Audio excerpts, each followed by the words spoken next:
여러분은 행운을 잡으셨습니다. 막막한 미래에 한 줄기 빛이 되는 전지의 쌤입니다. 반갑습니다. 요즘 시대는요, 굉장히 급변합니다. 자, 이런 시대에 우리 아이들에게 필요한 능력이 과연 무엇일까? 6가지로 간추려 봤습니다. 크리에이트라고 하는 요 철자로 준비를 해봤는데 먼저 씁니다. 스스로 결정하는 아이, 엄마, 아빠 말고요. 우리 아이들이 직접 결정을 하면요. 이 관심사는 극대화됩니다. 그러면서 창의성도 발전할 수 있는 거죠. 자, 리스크를 감당하는 아이, 나 실패하면 어쩌지? 나 틀리면 어쩌지? 막 고민하고 무서워하는 친구들이 있습니다. 이런 친구들 스스로 리스크, 이 위험을 감수하고 또 위험을 조절할 수 있는 능력이 있어야 도전적인 아이로 자랄 수 있게 됩니다. 탐구하는 아이입니다. 어떤 물질을요, 물건을, 블럭 이런 것들을 분해하고 그 다음에 다시 조립하고 이런 과정을 좀 연습을 하면 아이들은요, 문제 하나를 두고서 다각적인 그런 시도를 할 수가 있다라는 거예요. 활동하는 아이, 즐겁게 활동을 하는 이 아이들은요, 전두엽의 자극을 받습니다. 이것은 창의성과 굉장히 밀접한 연관이 있습니다. 또 상상하는 시간이 필요합니다. 우리 아이들이 자기 눈높이에 맞춰서 그 나이에 맞는 자유로운 상상을 해야 됩니다. 아이디어를 교환해야 됩니다. 자기 혼자 생각하는 걸로 끝내는 게 아니고 여러 사람들과 의견을 교류하면서 이 아이들의 창의력은 또 극대화가 되는 거죠. 자, 그러면 이런 능력, 창의력과 연관되는데요. 과연 왜 필요한 걸까요? 자, 요즘 시대 어떤가요? 그리고 앞으로 미래는 또 어떨까요? IT가 눈부시게 발전을 하면서 이 발전 속도는 또 어떤가요? 이 세상이 진짜 기하급수적인 비율로 발전을 하고 있습니다. 자, 그러면 지금 우리 교육도 마찬가지일까요? 그렇게 시대가 빨리 변하고 있는데 교육은요, 그에 미치지는 못합니다. 우리 아이들이 시킨 대로 열심히 공부를 했어요. 좋은 대학에 갔죠. 자, 졸업하고 어떤 기업을 갑니다. 혹은 뭐 개인으로 사업을 할 수도 있겠고요. 자, 이때 그러죠. 기업은 야, 뭔가 특별한 거 없냐? 아니면 뭔가 독창적인 거. 이런 걸 원합니다. 갑자기 창의적 인재를 원한다라는 겁니다. 자, 이때 아이들은요, 멘붕이 오기 시작합니다. 우리 쉽게는 유튜브만 봐도 그래요. 유튜브에서도 독창적이고 그리고 또 자기만의 그 특이성을 갖는 사람이 결국은 살아남게 되는 거죠. 자, 우리 친구들, 아이들이 이렇게 창의적인 인재가 되기 위해서는요, 아무리 교육이 급변한다라고 해도 발전한다라고 해도 어렸을 때부터 그 창의력을 착착착 차곡차곡 키워준 아이들과는 또 다른 겁니다. 그래서 이 아이들은요, 이게 지금부터 필요하다라는 겁니다. 아인슈타인이 그랬어요. 컴퓨터는 놀랍게 빠르고 정확하지만 멍청하다. 사람은 놀랍게 느리고 부정확하지만 똑똑하다라고 했습니다. 이제 우리 아이들은요, 어떻게 해야 되냐?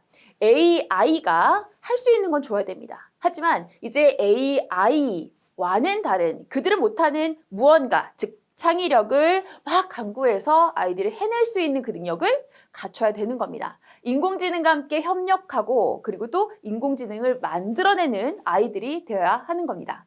자, 그렇다면 이렇게 중요한 창의 사고력, 이 창의력 타고나는 것일까요? 많이 물어보십니다. 아이들은요, 사실은 천재입니다. 어렸을 때는 천재였죠. 하지만 뭐 유치원 가고 학교 가면서 어떠한 규칙을 배우죠. 규칙은 중요합니다. 하지만 우리가 사고할 수 있는 틀까지 막는 거는 굉장히 위험합니다. 아이들은요, 지금 초등 과정이나 약간 그 창의력이 소멸될 수도 있습니다. 그래서 제가 우리 아이들을 위해서 3가지는 꼭 연습을 했으면 좋겠다라고 하는 것, 이거 제시해 드릴 테니까 잘 보세요. 자, 기준을 버리고 비판적인 사고를 해야 됩니다. 왜?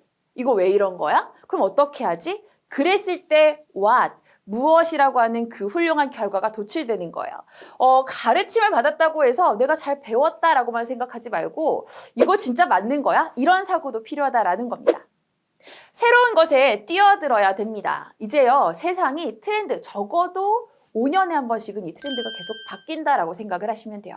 급변하는 세상 속에서 너 뭐가 돼야 돼? 라고 어떻게 얘기를 합니까? 우리 아이들이 계속 그 급변하는 것에 적응할 수 있도록 적응력을 만들어 주려면 무서워하지 말고 리스크를 감당하고 뛰어들 수 있도록 만들어 주어야 합니다. 또 배운 것을 수익화한다. 이거 굉장히 생소하지 않나요?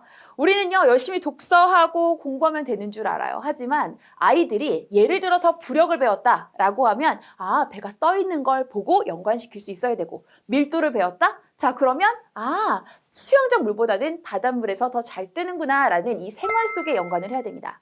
앞서 나아가는 그 교육은요, 이제 아이들이 무엇을 직접 구상하고 만들고 마케팅하고 그것을 수익하는 것까지 가르치고 있는 추세입니다. 나아가는 사람들은 이걸 할 수 있어요. 그럼 우리 아이들은 요 3가지 반드시 연습을 해야겠다라는 거, 요걸 기억하시기 바랍니다. 자, 우리 아이들이 창의력을 어떻게 키우면 될까요? 바로 이 수업입니다. 차별화된 창의사고력 특강 수업 방식은요, 이렇게 진행이 됩니다. 먼저 아이들이 두뇌 스트레칭을 한다라고 생각을 하시면 될 것 같아요. 간단한 신체 활동, 그리고 또 멘사 퀴즈 이런 것들로 두뇌를 유연하게 만들고 나서 창의사고력 수업. 자, 아이들은요, 강약이 있어요. 강점. 내가 여기는 좀 강해, 여기 좀 약해라고 하는 부분. 하지만 약한 부분은 교과 그 과정에서는 조금 흥미를 느낄 수는 없겠죠. 그마저도 흥미를 느낄 수 있게끔 수업이 진행될 겁니다. 도형이라면 뭐 퍼즐과 연결시킬 수 있고요. 수라면 신기한 계산으로도 연결시킬 수 있죠. 그러면서 점점 흥미를 가지게 된다면 수학 재밌네. 이렇게 접근을 할 수가 있는 겁니다. 굉장히 유용한 이런 과정이 친구들에게는 필요한 겁니다. 아직은 아이들이 그래도 뇌가 말랑말랑합니다. 이 아이들이 나중에 미래에 서게 할 것인지 아니면 긴 줄 뒤에 서서 AI의 지시를 받게 할 것인지 잘 생각을 해 주셔야 될 것 같습니다. 중요합니다.